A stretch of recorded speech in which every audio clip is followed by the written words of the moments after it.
the thing that I tell people about more than anything else is doing 100 town meetings in one day in the state of Oklahoma. And I think we may have done something like 86 or 92, but we called it 100. And we came back, and this was in 1977 or 78. 77 or 78, I forget which. But we went, Nancy and I went to set up town meetings. We spent a week or so in March setting up town meetings. Then we came back in April and we each did one. And she went to Porham, the home of Belle Starr, who's a legendary gunslinging woman, Western woman. And she has a great story about that to get sometime.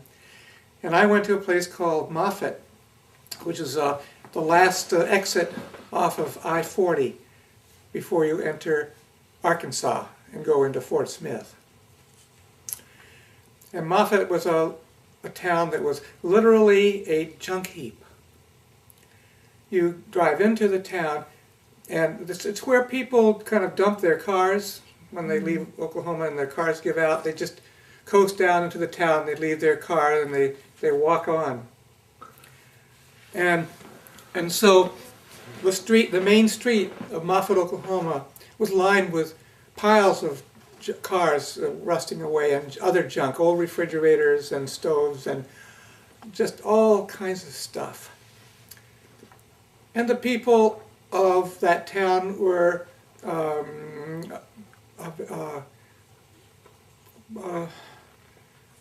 well, in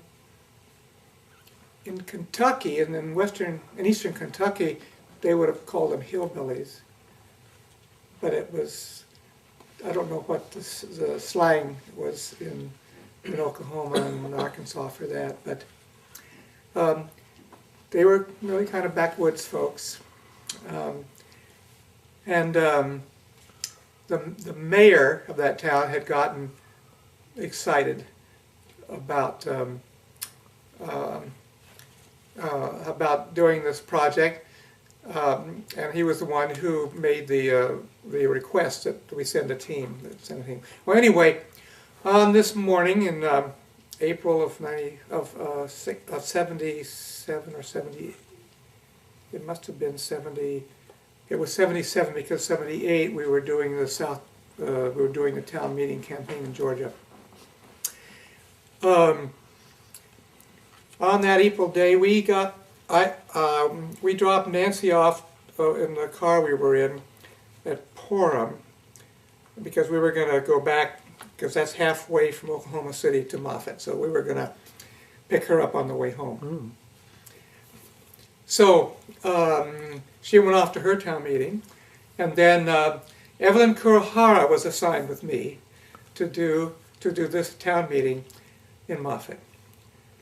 So here, this car creeps into this little town about 7:30 or 8 o'clock in the morning, and there's no people, there's no movement, there's nothing. This is a weekday, I think, or was it a Saturday? I think it was a Saturday. Anyway, we didn't see a soul. There wasn't anything. Not a leaf was rustling. So we looked around, and Evelyn and I got out of the car. And we started looking. We had the address of the mayor, and so we went up to his house. We found his house ourselves, because there weren't many streets there. It's a very small town. And we knocked on the door, and this toothless man opened the door, and grinned at us, and we said, we're the town meeting people from the ICA. And he said, oh, very good, and he welcomed us, and he was very glad to see us. And he said, now, this is going to be this afternoon, right? Yeah. So we asked, now where we'd like to see the site of where we're going to be. And he said, oh, well, don't worry about that right now. You might want to go around and see if you can rustle up some people. I haven't done any recruiting, but you might find somebody interested. But it's going to be in the jail, in the little town jail. So we go to the next house. And this woman cracks the door. And a barrel of a 12-gauge shotgun appears in the door. And this woman was looking at a white man and a Japanese woman. And we said, hello, we're here from the Institute of Cultural Affairs, and we are going to facilitate a town meeting. The mayor has invited us, and we have a letter from the governor of the state certifying, our legitimacy of this program, and we'd like to invite you. And so she just slammed the door on us. And so we went around a few places, and we couldn't find really anybody very interested, so we went over to the black community. And we started recruiting over there. And we had people who were more interested there. But actually what happened was no black people showed up at the meeting, but we did get a hearing. People were glad they were being paid attention to. That's the thing. Their pastor was over there, and he had a big cream-colored Cadillac, and he was all dressed up in suit and tie and everything. It was hot, but he said he'd get some people to the meeting because he was in charge of the black community. I mean, we knew that. So we get to the meeting, and I forgot what we did for lunch. I think we bought some sandwiches. But we started about 1 o'clock, and we had about 8 people show up. There was one family that had 2 kids with them. I guess it was kind of like this was a thing to do on a Saturday afternoon in Moffett, Oklahoma. Instead of going to the rodeo, you go to the town meeting in the jail because that's the entertainment for the day. There were a couple of other people, and then the sheriff. And but I remember particularly the couple that had the 2 kids. So the vision session went like kind of usual, people saying all of their dreams and things they'd like to see. And then we went into the problem, we didn't call it contradictions, and what did we call it? Between the challenges. Yeah. We got to the challenge section, and we asked people to identify, the root problem in the community. We knew what it was, and it only took us 3 minutes to figure it out. And so we did the regular clustering of all of the the aches and pains and the community and all the accusations and complaints and confusions and the isolation, the poverty. And then this man, the father of these kids, said, I'll never forget it. He said, I know what the root problem is. We live in a junkyard.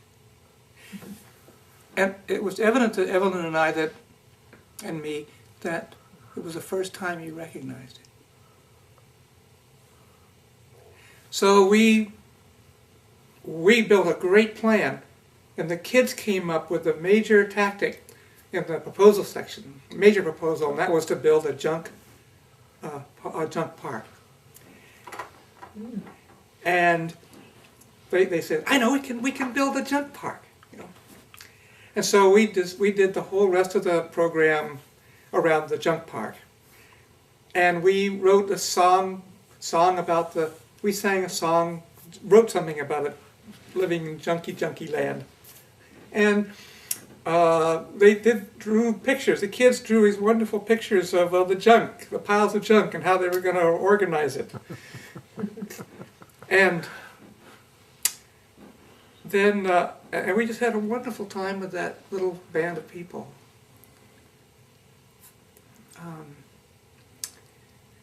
And then we left, and it was getting, by the time we left, the meeting went way over because they got so excited about discovering their problem and how they could do something about it. And then we started back. It was getting late. I have an image of it getting, well, we were a long way from Oklahoma City. That was a 2.5 hour drive back to the city, and Portland was about halfway. And it was dark when we got to the intersection of your road going to Portland. So we picked up Nancy, and you were alone, I think, weren't you? Or there's somebody with you? Wasn't there another team member? Anyway, we got into Oklahoma City about, it must have been after 10 o'clock. Was it after midnight? What took us so long to get back? Stopped to eat. Yes, we were starved. Yeah, we stopped to eat and share stories. And we came in the door,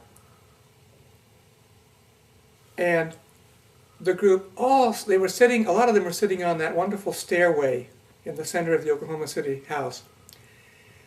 And they all applauded. This is number 100. We were number 100. Well, 99 and 100. And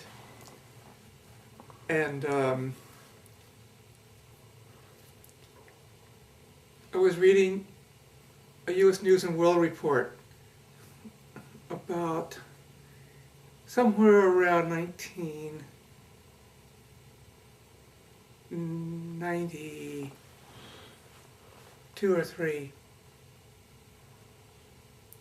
And there, in the little section, when you open the U.S. News and World Report, there was a section of sketches, like featuring a little community somewhere.